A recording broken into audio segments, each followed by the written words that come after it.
Hold the doorbell button for 5 seconds until you hear the ringtone, indicating that the doorbell is on.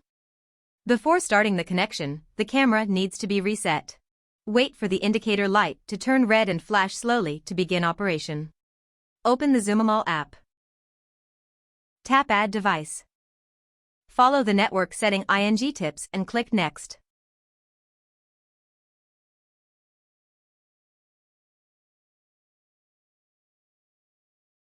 Connect 2.4 GHz Wi-Fi, enter the correct Wi-Fi password.